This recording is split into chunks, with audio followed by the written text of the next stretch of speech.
Wherever you see the impossible become possible, you see flow.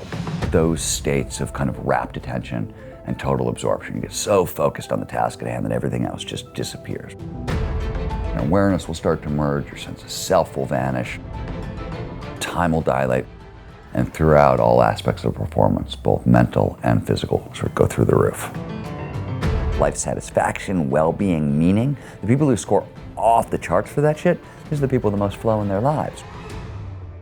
One of the impacts that I get to have in this world is that I can help change people's minds. And I get to do that through story and through writing. Technology is here that allows us finally to attack the grand global challenges, but I think it's going to take the greatest cooperative effort in history to go after it. And I don't think it just means everybody cooperating. I think it means everybody at their very best. Flow is an optimal state of consciousness. Are you optimistic on the future? I'm very optimistic on the future. What can you do to heal the planet? The technology's here. It's ready. The question is, can we do it fast enough?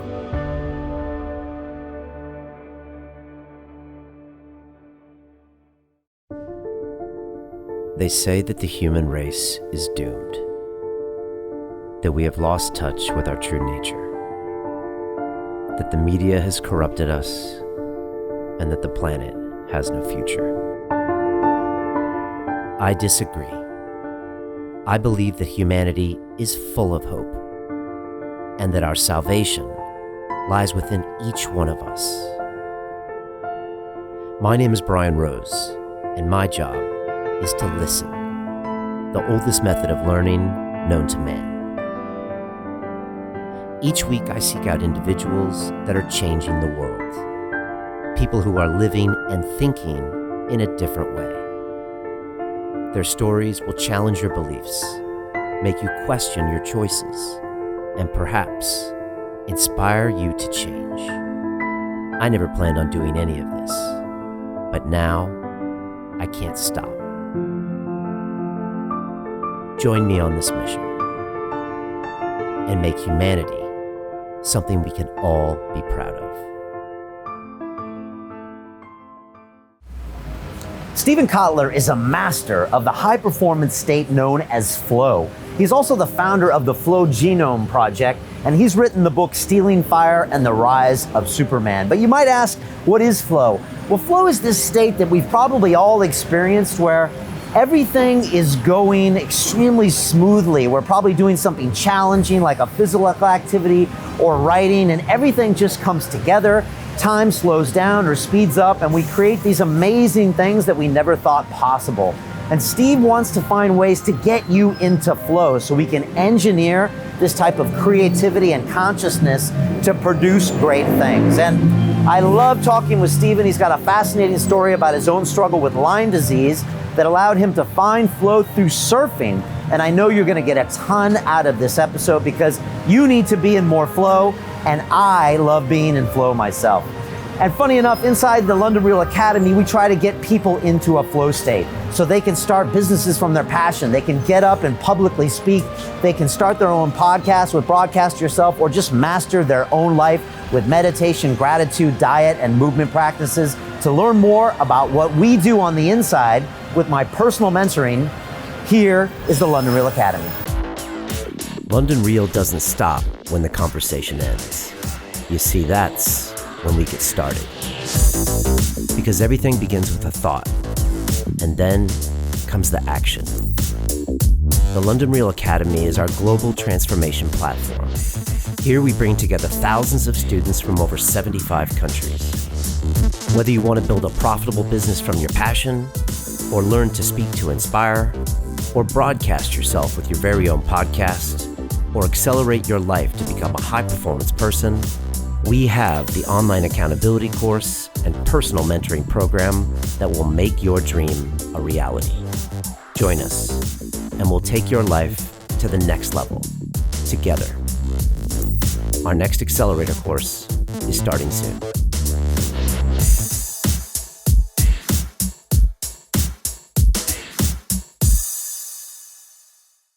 This is London Real. I am Brian Rose. My guest today is Stephen Kotler, the New York Times bestselling author, award-winning journalist, and director of research at the Flow Genome Project. You are one of the world's leading experts in the high-performance state known as flow, and your writing has appeared in over 100 publications, including the New York Times, Wall Street Journal, Forbes, Wired, and Time. Your best-selling books include The Rise of Superman, Tomorrowland, and Abundance, as well as the Pulitzer Prize nominated Stealing Fire and A Small Furry Prayer. Stephen, welcome to London Real. Thanks for having me, Brian. It's great having you here. How is London treating you so far, and is this city in flow? I haven't been here long enough to tell you. Okay. Nor do I think we have a metric for city flow, but it's an interesting question. And there is group flow, which we'll get into. There is group flow. You could probably take it to the, I mean, communitas is flow at a large scale, right? If you put a whole stadium full of people into flow, right, into group flow, that's called communitas. Right. So it's interesting, the more I read about your stuff, and I mean, you've been on our radar for years, and a lot of people have heard the word flow, but I've never started looking at my life and even group situations from the flow angle. And I've been doing that as I've been getting ready for you. So this concept of group flow I never thought about, but then I've definitely experienced it. We all have. Sure. And then my own flow, of course I've been in it. And from what you say, everyone's had flow. My grandma, my kids, everyone has experienced this state. Probably. So we know it's ubiquitous, it's universal, meaning like flow is how evolution shaped our brain to perform at our best. So everybody's capable of it. It's an interesting question, has everybody been in flow? Because there's studies go all over the place. It's usually, when they survey it, it's usually like 95% of the population reports being in flow and 5% says they've never been in flow. But a lot of people don't understand that flow is a spectrum experience. And this is Mihai Csikszentmihalyi's research, not mine at all, but he and a woman named Susan Jackson discovered that you can be in a state of microflow, which is, so flow has 9 core characteristics that it's sort of measured by. And microflow, I differ a little bit with Csikszentmihalyi on this one. He says that all the characteristics have to be present, but just turned down really low. I think you can get a couple of them. So let me give you an example. If you sit down to write a quickie email, and you look up like an hour later and you've written like an essay, and along the way maybe you didn't notice time passing and you forgot that you had to go to the bathroom, and you're like, oh my God, I gotta take a leak, right? That's microflow. Macroflow, the other end of the spectrum, until the 1950s, until Abraham Maslow came along, we thought it was a full-scale mystical experience, and the research basically, they talked about it as, they thought it was only for religious people, spiritual people, and Abraham Maslow was doing research on success. He was really curious about the most successful people in the world, and he put together a huge study group, and he was studying them, and this was like Eleanor Roosevelt and Albert Einstein and those kinds of folks. And he discovered, one, that everybody he was studying had found a way to put themselves into flow, to use it, to kind of do what they do at their very best. Without knowing what they were doing. Yeah, usually without knowing what they're doing. But like Albert Einstein, for example, used to sail or row a boat into the middle of Lake Geneva, and he was a terrible sailor. So people used to come and rescue Einstein all the time, but that was his process, so he wouldn't stop doing it. But macroflow, which is right the other spectrum, which is what these people were experiencing, everybody in his study group, Maslow's study group, was an atheist. So suddenly Maslow was like, wait a minute, these aren't mystical experiences. That's where the term peak experience came from. That's why we had it. It was a, essentially spiritual religion neutral term to describe flow. And then Csikszentmihalyi sort of came next and renamed it flow, because that was the term that emerged out of his research when he was going around the world talking to people about states where they felt their best and they performed their best. People kept saying, I'm in this state, every idea, every decision, every action flows seamlessly, effortlessly, purposely from the last. And so flow was a phenomenological description. It's how the state makes us feel. Okay. And that's how it got renamed. And we jumped right in, but we did. How do you define flow? If people are coming in saying, I don't know what this is. Yeah, for sure. So it is technically, I just gave you the technical definition, it's an optimal state of consciousness where we feel our best and we perform our best. More specifically, right, first of all, lots of names. Runner's high, being in the zone. If you play basketball, you call it being unconscious. Stand-up comics, probably not all of them, but some of them that I've met call it the forever box.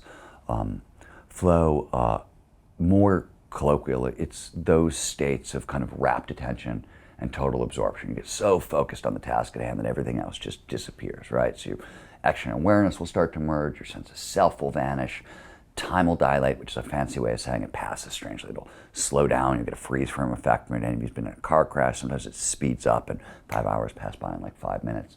And throughout, all aspects of performance, both mental and physical, sort of go through the roof. Okay.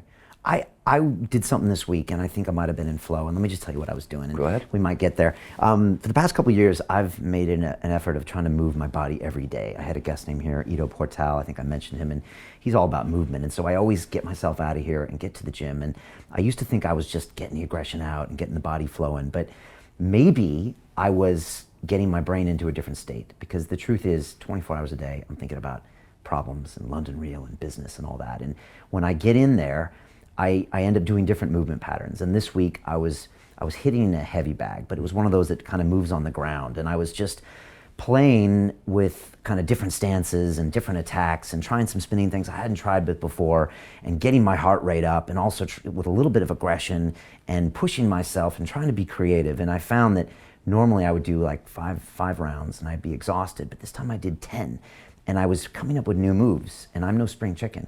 And so I was like, wait a second. And it was just this amazing time. And I was like, how can this be amazing? I'm in a basement with a bag.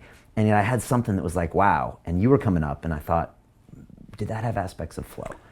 So I don't know if you were in flow or Okay. not, right? But what I Tell can, me. I can tell you is, so one of the things we've learned, and my organization, the Flow Genome Project, has worked on this research. This is some of the stuff we've worked on. A lot of other people have as well. But flow states have triggers, right? Preconditions that lead to more flow. And your workout hit a bunch of them: novelty, complexity, unpredictability. All of these things drive dopamine into the brain. Dopamine drives focus. Focus drives flow, right? Dopamine is it's a reward drug, which is what most people know it as, but it's also one of the brain's principal focusing chemicals. Okay. So when we talk about flow triggers at a general level, right? Flow follows focus.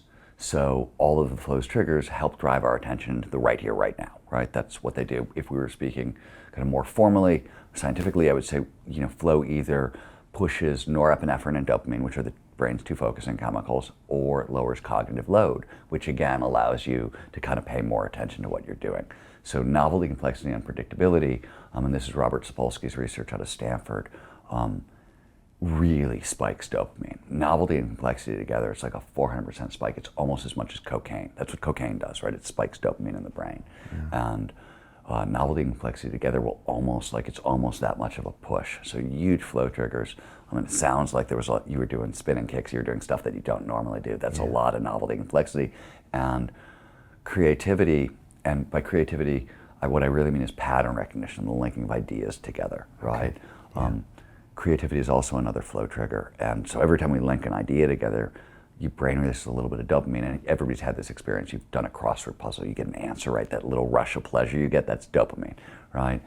Dopamine does something interesting. Besides just driving focus, it also, more formally, it tunes signal-to-noise ratios. More colloquial, it amplifies pattern recognition. So not only does dopamine put you into flow, it amplifies pattern recognition. So when you're in flow, ideas tend to spiral. So when you started, whatever you did to put yourself into that state, when you were coming up with new moves and things along those lines, I don't know if it's flow, but it's certainly, that's dopamine and norepinephrine at work. Okay. And if you weren't in flow, you were probably right at the edge of it. And it feeds on itself, as in you do a pattern recognition, more dopamine, and exactly. You can build it spirals. And the interesting thing is,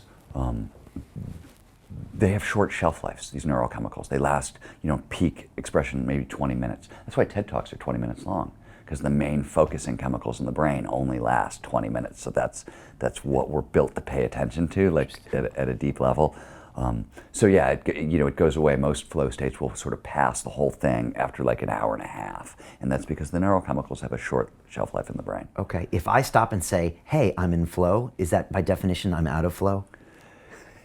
So it's an interesting question, right? Because one of the things that happens in flow is the prefrontal cortex turns down, right? It quiets down. And so it's called transient hypofrontality. Transient means temporary. Hypo, H-Y-P-O, it's the opposite of hyper. It means to slow down, to shut down, to deactivate. And frontality is the prefrontal cortex. So back to your exercise for a second. We know there's something called exercise-induced transient hypofrontality. So, right, you work out for like 20, 25 minutes, gets quiet upstairs.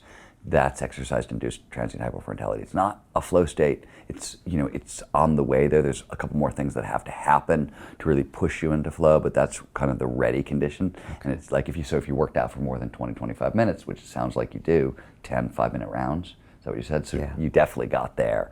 So it sounds like, dopamine and norepinephrine were in your system, and you had exercise-induced transient hypofrontality. It was probably there, but as you pointed out, like when this is shut down, your senses, that's why your sense of self disappears in flow. That's why time passes so strangely. Time is calculated all over the prefrontal cortex, so parts of it wink out. We lose the ability to separate past from present from future. Same thing happens to our sense of self. Self is, there's other parts of the brain involved, but it's mostly a prefrontal cortex thing. And as it turns off, right, self disappears. So by saying, oh, I'm in flow, you're turning the self back on. Right. Now, people who are good at this can put you can pop out of flow and pop back in, which is sort of what happens a lot during a flow state anyways. Okay. Interesting. I was also linking things together. Like I started breakdancing about a year and a half ago, and I noticed that is awesome. Right? Oh, that is great. And it's amazing too, because again, sometimes I feel like. By the way, if I get 6 months off, seriously, my 6 months off is I'm going to learn how to play the guitar and I'm going to learn how to do the robot. That's what there you go. That's what I want to do. That's good. I mean, guitar's on my list too. The robot's amazing. Look, breakdancing. I mean, you're an athletic guy, but like you new respect for what these guys do. It's impressive. It's what I always loved about yoga. Yoga is essentially breakdancing in slow motion, right? If you're doing Ashtanga, some of the other disciplines not so much, but Ashtanga with all the arm balances and things like they're breakdancing moves. Yeah, right? just in slow motion. Just throw in the component of angular momentum and everything goes crazy. I'm working on my windmill now. It's Are you one of the really? most complicated You getting thing there? Ever. Yeah, I am getting there. But I noticed that when I was doing my spins in breakdancing, like dance moves, I linked that to a spinning back kick in martial arts that Conor McGregor does. And for the first time, I realized, wait a second, you guys. He's, by the way, maybe the only person in the world who could actually throw that kick in a fight. I know. Like everybody else gets match. their nose broke, right? Yeah. Like the dumbest kick in the world, you'll lose. He pulls it off. And I was thinking, is Conor in flow during his title fights? That's something that kind of came to mind as well. And like, I'm not coming to you as the flow sensei, but am I taking that too far? No, the research is pretty clear that almost every world championship and gold medal has a flow state at their heart. You can perform at your very best out of flow, but it's really unpleasant and it's not sustainable over time, right? But I often say one of the things that's interesting about flow, is like, gives you an example from skiing. At the start of ski season, right, like third or fourth or fifth day, usually by the time I get my legs under me, there's a deep flow state, right?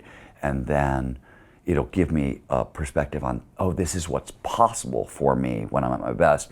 And then it'll usually take a couple months, and then I'll have a day when I do everything I did in flow, out of flow. And it's usually a miserable day like it hurts, it doesn't feel very good, but I'm super proud, right? Because I've actually managed to take all that stuff I was doing at my best, and now it's average, right? Now I can just do it on my own, and then there's usually another flow state where it sets a new high peak, and that's the next target. Right, but you can't just be searching for flow every day. That's not what a professional does. They push through the non-flow Yeah, state I mean, there's days. searching for flow. It's like we were talking about this earlier today. I spent some time with some Formula One drivers. We were running a flow experiment with them, and if you go out mountain biking is a great example. You go out mountain biking, I'm going to ride flowy. Right? It doesn't work at all. You get your ass kicked. Mountain biking is a violent sport, and you have to get really aggressive at the front end of it. That'll drive you into flow. But if you go out and you're like, oh, I'm going to have a flow, no, it's a disaster. You'll crash, or you'll just get beat. You'll just get beat up. You'll get bounced around. You're looking for something that feels flowy, and action sports are predominantly violent sports. They don't feel flowy. You have to be really aggressive, and through the aggression you can get there. It hasn't studied well enough, but Greg Burns, who's a neuroscientist at Emory, really bright guy, he did some of the early flow research on the neurobiology of flow, wrote a book called Satisfaction about it, and he thinks that flow on the front end, he thinks you get a big testosterone spike right at the front of flow. Nobody I know has looked at it or taken it farther, but he could be right, because that's what I've found. And you find that, especially in action sports, you want to attack the hill, or you want to attack the wave, or which is pretty much any sport that I've seen, right? And you want that spike of aggression at the front end. Interesting. So for people that want to try to play around with this and engineer it, should they be thinking of these components? So there's, in terms of flow hacking, or more flowing, there's a lot of different approaches. The positive psychologist Martin Seligman, those guys, they will say that one of the best ways to do is figure out, and they have a diagnostic. It's free. It's online. I think if you go to the University of Pennsylvania, you'll find it. But it's like a strength finder diagnostic. So Martin Seligman has argued that the best way to seek flow is to figure out what are your 5 core strengths and find a job or a craft or whatever it is right at their intersection. And that's the best way. And it's because if you're working at your 5 core strengths, you've got a lot of motivation. Right? Flow follows focus. And when we're really motivated, one of the reasons is with 5 strengths, you're going to have lots of little victories. You're going to get lots of little dopamine hits, right? Okay. I did it right. And all that dopamine is driving focus, so it'll drive flow. So that's one place to start. But you need some risk and uncertainty as well. Well, he just says, do this and it'll get you there. What we say, and how our approach was, let's work backwards from the neurobiology, right? Let's start with the mechanism. And so we looked at the triggers, and there are about 22 flow triggers that we know of. There are probably way more that we don't, but 22 have kind of been identified. Not all of them validated thoroughly at this point, and there are 10 of them are group flow triggers, and there are about 12 of them that are individual flow triggers. And the best way to do it is just build your life around those triggers, right? And they go from like complete concentration is a flow trigger. So, when I work with organizations, one of the first things we do is we go in and say, look, if you can't put a sign on your door that says, fuck off, I'm flowing, can't do this work. What the research shows is that 90 to 120 minutes of uninterrupted concentration sort of maximizes flow. Okay. And uninterrupted concentration. So like, you turn off the cell phone, you turn off the Twitter, you turn off social media, right? Uninterrupted concentration. This is like 1% of the population that does this, or workplaces. And workplace and open office plans. Forget it. Fucking disaster. Yeah. Absolute disaster for flow. Terrible. But some of this stuff that we're seeing, like the WeWork, the co-working spaces, they've all got like little pods, like a little phone booth that you can go in and, lock yourself away. So I think, one of the interesting things about flow is this is how we perform at our best, right, as human beings. So we will naturally move towards these flow triggers anyways, right? It's how we drive when we're aiming for high performance, which is why, if you start taking all the high performance podcasts that are out there and kind of, if you were to diagnose what people are saying, if you go through them, the advice starts to overlap a lot. Of course it does, because it's evolution, it's biology, and most of it points in this direction. There's other stuff you can do, but most of it points in this direction. But like uninterrupted concentration is sort of baseline. Novelty, complexity, unpredictability, risk, all those things drive focus. Csikszentmihalyi identified early on as the 3 flow triggers. He identified clear goals, which basically says like flow follows focus, right? Clear goal is I know what I'm doing now, I know what I'm doing next. It's not like a big hairy goal, it's not a massively transformative purpose, it's a chunked down, I know what I'm doing right now, I know where I'm going next, right? So right. Focus can It's not I'm gonna win a gold medal, it's like I'm gonna get past that turn and I'm gonna yeah, it's exactly real that. micro goals. It's micro goals, right? It's really micro goals. Like I remember talking to, I'm going to blank his name, I'm sorry, I'm a little tired, professional surfer, brilliant, and he was talking about when he was learning to surf really monster waves, and he would break it down like into 3 paddle strokes. His goal was, I'm going to paddle really hard 3 times, I'm going to paddle really hard 3 more times, I'm going to get to my feet. Like, it was that small. I think about it when I write, like often I'll set clear goals along the way. Okay, just 200 words, 200, you know what I mean? A couple of paragraphs, that kind of thing. Those are clear goals. Immediate feedback is another one, right? And you see this is another workplace thing that's a disaster, right? Like, what do? We give our employees quarterly reports or annual, it's a disaster. So another thing that I always tell people to do is, if you can't find a feedback system that you can set up, find a feedback buddy. Find somebody in your office to give your guys, daily feedback or, a couple times a week.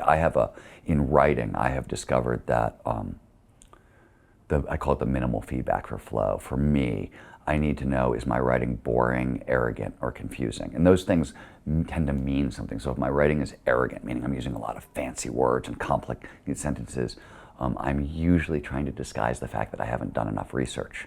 And often I don't even know that I haven't done enough research, right? I just see the arrogance in the writing and I'm like, oh, I'm covering for something, and that's right.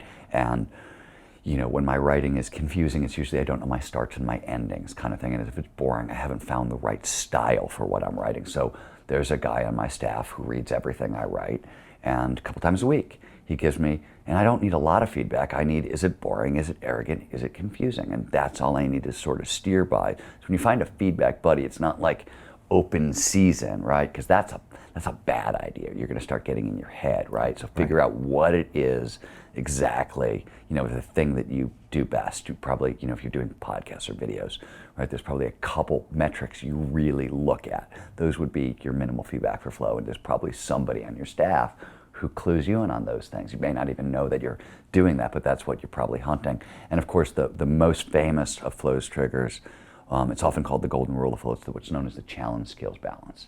And the idea is challenge skills balance. Okay, yeah. We pay the most attention to the task at hand when the challenge of the task slightly exceeds our skill set. So you want to stretch but not snap, right? And it's tricky because it's for underachievers, for quieter people, meeker people, it's outside your comfort zone, right? So you're pushing past your comfort zone, and that's tricky because you have to get used to it. But for overachievers, for type A types, for guys who are probably wired like we are, we will bypass that sweet spot, by taking on challenges that are like 10%, 20%, 30% greater without even noticing it. And again, the secret, you can have those big audacious goals, but you've got to chunk them down so you stay in that little sweet spot, right? And what's tricky about it is it's day after day, right? So your challenge level is always going to go up a little bit every day, a little bit every day, a little bit every day. So you want to push a little bit harder, every day. Okay. And now people, if they're listening and they're hearing flow for the first time, is your message that it'd be a shame for them to live their life without getting some flow in their life? Is there too much flow? How often do you get into flow? And I know it's a spectrum, but it's a spectrum, and I think everybody's individual on that. And so it's funny, I hadn't said it that way, but yeah, I think it would be an absolute shame. It's also it's the experience we like most. Like when you study human experience, right? Like we'll actually take group flow over flow. Group flow is the state that humans prefer the most. It's our favorite state. Flow's second. But we'll take flow or group flow, we'll take it over sex, we'll take it over drugs, we'll take it over success, right? We take it over almost anything. It's optimal performance. We're wired to move in this direction. So, it would be a shame to live your life without experiencing it. My interest in it, I'm always really honest with people on this one. I'm much more interested in plants, animals, and ecosystems, right? I can take them or I can leave them. When I started this flow research, I was interested in kind of more flow for myself and my friends and things like that. And I, from a philanthropic, altruistic, I'm here to save plants and animals and ecosystems.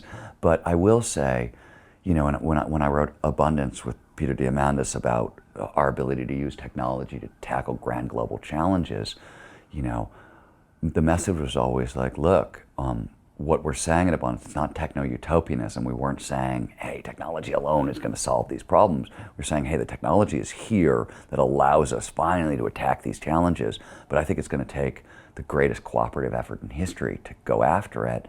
And I don't think it just means everybody cooperating together. I think it means everybody at their very best cooperating together. And I sort of think when it comes to the ideas in abundance and solving some of the challenges we're up against, it's sort of abundance or bust, right? We're either going to solve the biodiversity crisis, solve climate change, or we're done as a species, as far as I can tell. So that's if there was a mission portion of this, and I hesitate to use that word around what I do with flow, because it's really my obsession, right? But it has a longer end goal. It has, it's incredibly useful to a lot of people, and that's great because it allows me to make a living. But I would have been doing this without, I was doing this before I was making a living off of it, and I'll be doing it long after because I'm just obsessed with the idea. But you believe we all should embrace flow because that's the only way we can cooperate and create this abundance. Otherwise, we're doomed. I think it's, kinda, I do. Okay. I appreciate that. Yeah, kinda, I do. The first time I've heard that. And the other thing that's interesting is one of the things that's really interesting is if you look at any of the lists of 21st century skills, right, the very skills we need to thrive in the 21st century, and it's things it's always creativity tops everybody's list. It's number one, cooperation, collaboration, communication, a lot of those skills. And if you look at studies, we're really terrible at training people to be more creative or more cooperative, and the reason is we keep trying to train up sets of skills, and we need to be training up states of consciousness. That's how the brain is designed to do this, right? If you want to be at your creative best, you need to shift your consciousness. That's what happens, and from a neurobiological level, right? That's how the biology works. So But no one's doing that. We are starting to do it, right? And plus, our whole structure in society is set up for non-collaboration, right?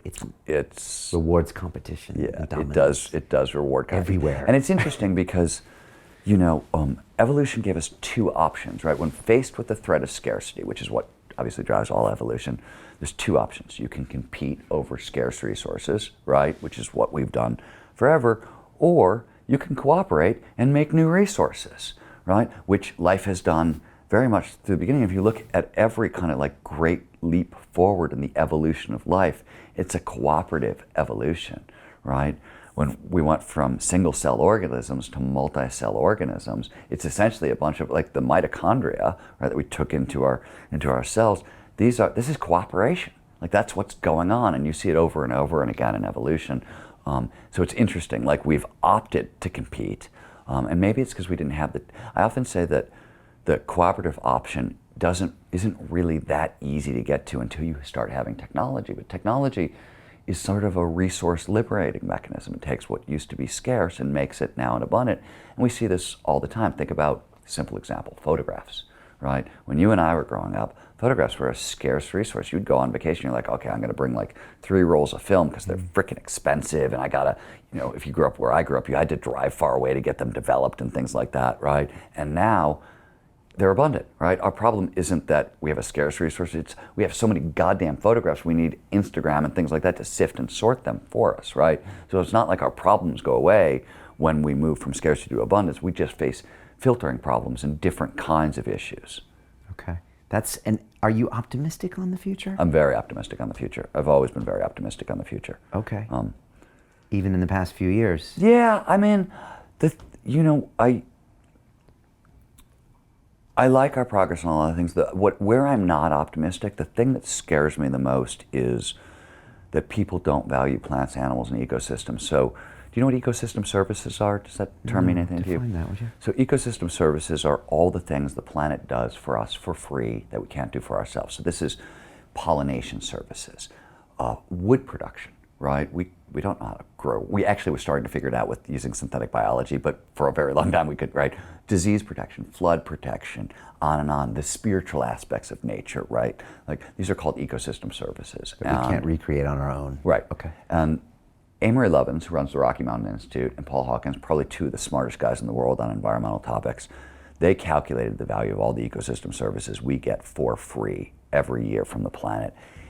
Now they did the calculation about 10 years ago, so this number has probably grown, but they came up, I think it was 36 trillion, might be 40 trillion, but it's essentially more than half the global economy.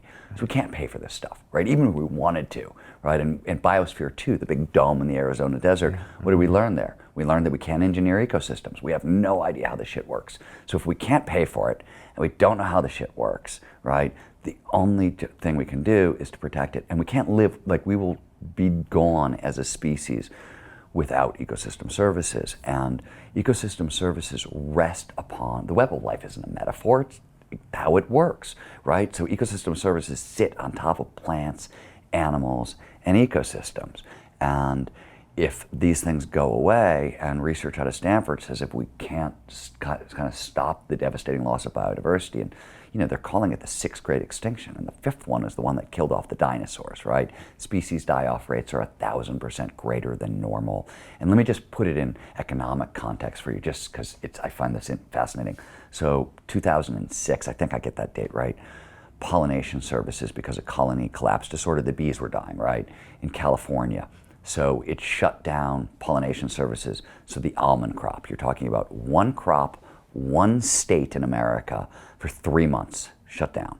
The cost was $9 billion to the almond industry. That's just like 3 months, one ecosystem service, one little state, right? So obviously the cost to us is severe, and we can't live without it. So people don't see plants, animals, and ecosystems anymore. They don't quantify that. They don't put an economic value. They don't think about it at all. It's not, and there's great research, 50 years of ecopsychology, which is the study of how we perceive the environment, that says, look, the brain is flooded, bombarded with information every second, right? So what we're always doing is we're sifting and we're sorting, we're filtering out the stuff that's not critical. If you live in cities where, about 70% of all humanity now does, maybe it's a little under that, and you stare at screens all day, which is essentially what we do, you stop seeing, literally, the natural world, right? It's no longer a threat to you. It's not even in your vision.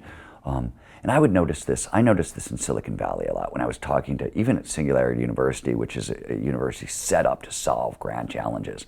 And I would start talking to really brilliant people who liked me and were interested in what I had to say. I'd start talking about plants or animals or ecosystems, and they would just shut off. Like I would watch it, like the light goes out of their eyes. And I'm like, no, you don't understand. You have to listen to me because like our lives depend on this stuff. So that's what scares me. And research, James Lovelock, who, smart dude on this, guy found the ozone hole back in the 90s, right? Mm-hmm. He did a bunch of research. He's like, look, man, we have about 3 generations left to stop the loss of biodiversity. So if you look at when will climate change kill us, it won't kill us for about 100 years. Like it's gonna make our life really, really difficult. It won't end the species for a while, but we've got about 3 generations. So we've got 25 years, 30 years or so, 35 years to do something to protect plants and animals and ecosystems. And so this is the problem. I think it's the most critical challenge that we face as a species, and nobody notices. Nobody even knows most people don't even know what's going on. You say a phrase like the 6th grade extinction, and most people go, what the hell is that? What are you talking about? Right? Species die-off rates, what does that mean? So that is the only thing that I'm not. Everything else if you look at, some of the human challenges, poverty is dropping. The Economist put out a study last year that said current rate of decline, extreme poverty will be gone from the planet within 30 years. The metrics are really good on a lot of the human stuff. I'm not saying that it's easy for people. Murders dropping, alcoholism dropping. All of those things are dropping. And healthcare is getting better, getting cheaper, longevity, all these things are trending up. And there's a lot of reasons to be optimistic when it comes to us protecting the environment, and that's what scares me. What's it going to take for people to pay attention? I don't know. One of my companies, it's my company is I have partners, and it's called EQ, Equilibrium, and it's about helping to bring together technologists with environmentalists and Fortune 500 businesses, so we can all start kind of like cross-pollinating and going at these issues. So I don't know what it's going to take. It's going to take a lot more awareness. Is really what it's going to take. And we seem to be kind of going the other way the last few years. Or are we? Let's talk about how do you save plants, animals, and ecosystems, right? I'll take this a step further. We can go back into flow stuff in a second, but we've known since the 60s that the best way to do it is to establish huge contiguous wildlands. Wild animals need lots of rooms to roam. You need keystone predators, the big apex predators at the top of an ecosystem that usually have territories that are hundreds of miles long. So you need contiguous wildlands, which basically means you have to take land from the humans and give it back to the plants and animals.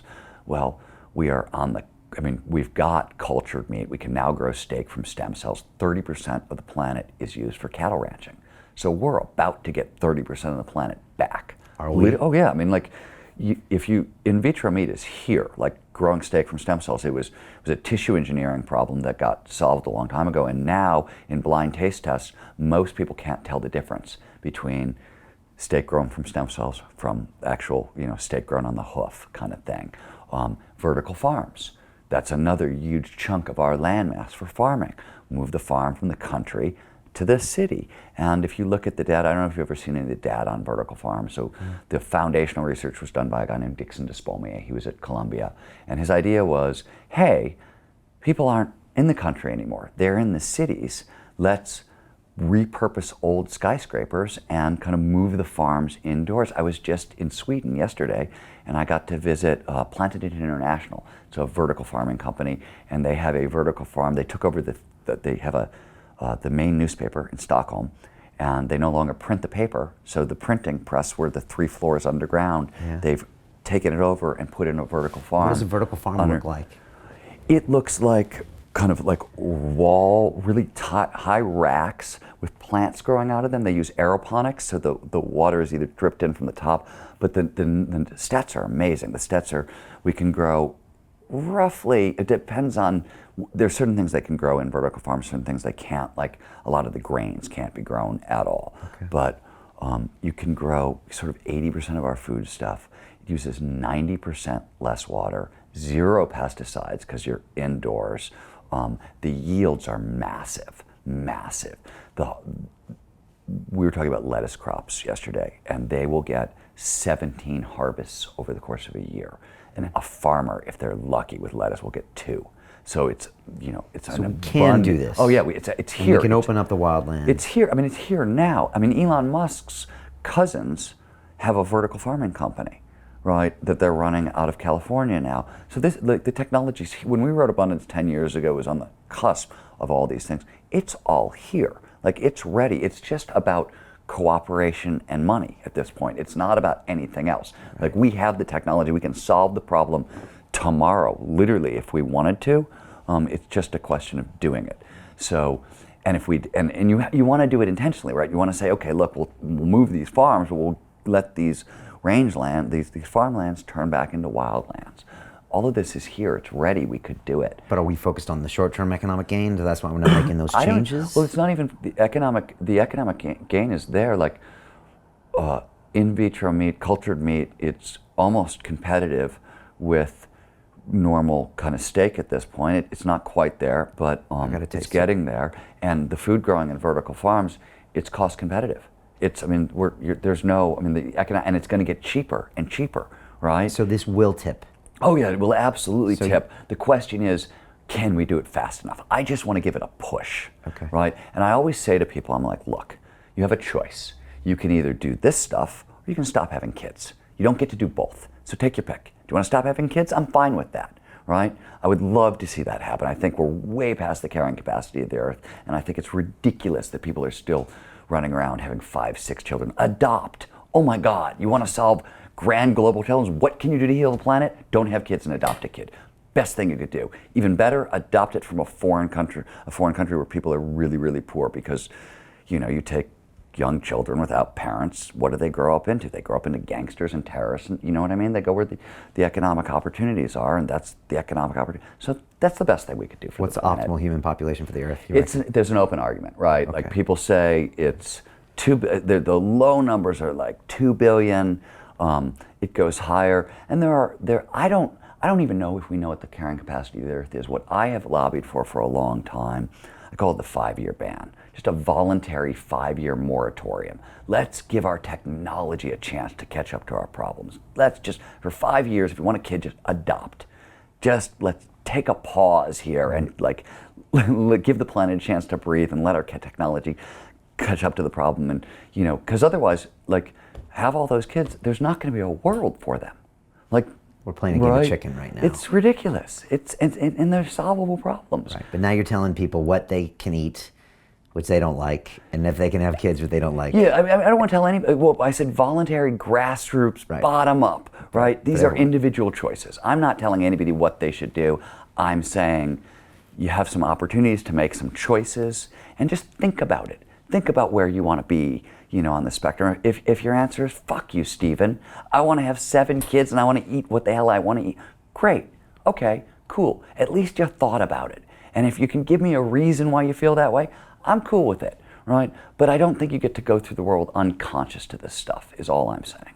Let me ask you a question, because you talk about flow and psychedelics, and I know you know Robin Carhart Harris. We had him on years ago, and we're actually going to drinks later tonight with Mendo Kalima. We're teamed up with his lab. We're doing some really cool research on the very first flow and psychedelics comparative and contrast study. That should be really interesting. Yeah, we want to know.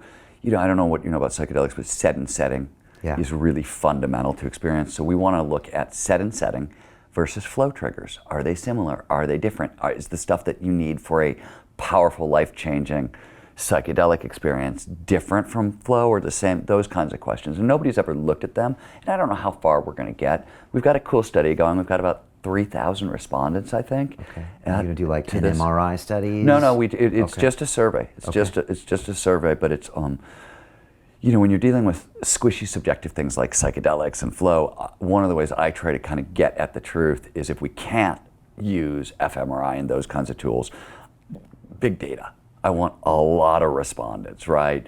Study group of 10, 20, 30, not going to tell me a whole lot with something squishy and subjective like flow or psychedelics. But if I've got 3,000 people in a study, well, maybe I'm going to learn something here. Maybe that's enough to learn something.